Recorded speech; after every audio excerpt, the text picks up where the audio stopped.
ዜና መጽሔታችንን ነው እየተከታተላችሁ የምትገኙት ተመልካቾቻችን። አሁን ደግሞ በአጀንዳነት ወደ ያዝነው ርዕሰ ጉዳይ ነው የምናልፈው።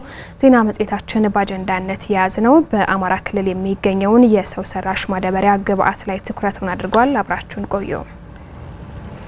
በተያዘው የመኸር እርሻ ከ250 ሺህ ሄክታር በላይ መሬት በዘር መሸፈኑን የምዕራብ ጎንደር ዞን ግብርና መምሪያ አስታወቀ። አርሶ አደሮች በበኩላቸው የአፈር ማዳበሪያና የምርጥ ዘር አቅርቦት እጥረት ቢኖርም ያገኙትን ግብአት በመጠቀም እያለሙ መሆኑን ተናግረዋል። ቴዎድሮስ ደስቴ ዝርዝር ዘገባ አለው። አርሶ አደር ቢላን በለጠና ንጋቱ ኃይለ ሚካኤል በምዕራብ ጎንደር ዞን መተማ ወረዳ የኩመራ አፍተት ቀበሌ ነዋሪዎች ናቸው።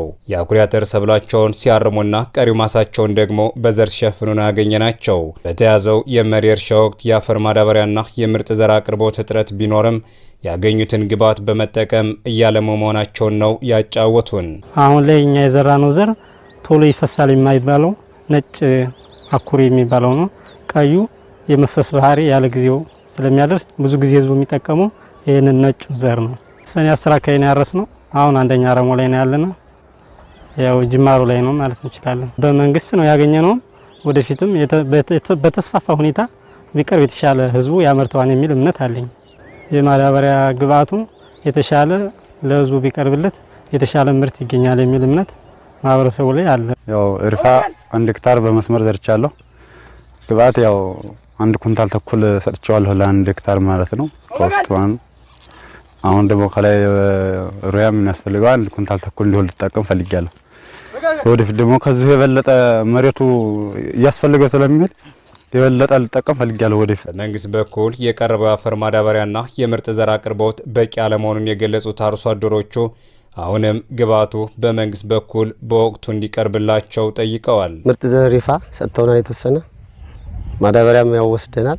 ግን እኔ አሁን ለምሳሌ ያወጣሁት ለ2 ሄክታር የሚሆን ማዳበሪያ ለማበቃቃት ነው እንጂ አይበቃኝም ማዳበሪያው። ያው ለቀጣይም አሁን መስከረም ሲመጣ ሽንኩርት ምናምን ይሄ መሬት አሁን መልሼ ሽንኩርት ነው የምዘራው የቲማቲሙን ስጨርስ ማለት ነው። መስከረም ላይ ለሽንኩርት ሲዘጋጅ ማዳበሪያ ምናምን የለም አላስኩም። አሁን ይሄ በቂ አይደለም። ለአሁኑ እንደው መደረሻ በሚለው ነው እንጂ አይበቃንም። አሁን መንግስት ቶሎ ዝግጅት እንዲያደርግልን እንተናላለን ማለት በዚህ ግብአት ገና ወደፊት ብዙ እንጠቀም ስላለ ማለት ነው። በምዕራብ ጎንደር ዞን በ2015-2016 የመኸር የምርት ዘመን ከ500 ሺህ ሄክታር በላይ መሬት በማልማት ከ11 ሚሊዮን ኩንታል በላይ ምርት ለማግኘት ታቅዶ ወደ ተግባር መገባቱን የዞኑ ግብርና መምሪያ ኃላፊ አቶ እንዲፍረው ሙልዬ ተናግረዋል።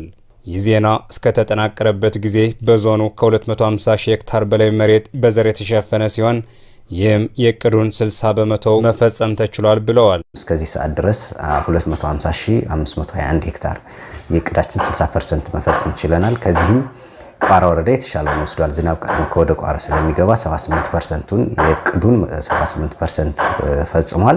እንደ ዞን 144089 ሄክታር ነው በክላስተር እናርሳለን ያልነው። ወደ 42472 የቅዳችን 29% አካባቢውን መፈጸም ችለናል። ዞኑ 20 ሺህ ኩንታል የአፈር ማዳበሪያ ለማስገባት የታቀደ ቢሆንም እስካሁን ግን 5000 ኩንታል የአፈር ማዳበሪያ ገቢ ሆኖ ለአርሶ አደሮች መሰራጨቱን ነው መምሪያ ኃላፊው የተናገሩት። ወደ 5000 ኩንታል በላይ ማዳበሪያ ወደ ዞናችን ገብቷል። ስርጭታችንም 100% በሚባል ደረጃ የከረሙ ግብአቶችንም እየተጠቀምን ነው። 100% በሚባል ደረጃ ያሰራጨንበት ነባራዊ ሁኔታ ነው ያለ። የአፈር ማዳበሪያና የምርጥ ዘር አቅርቦት እጥረቱ እንዲፈታ ከክልሉ ግብርና ቢሮና ከአጋር የልማት ድርጅቶች ጋር ርብርብ እየተደረገ ስለመሆኑም ተጠቁሟል።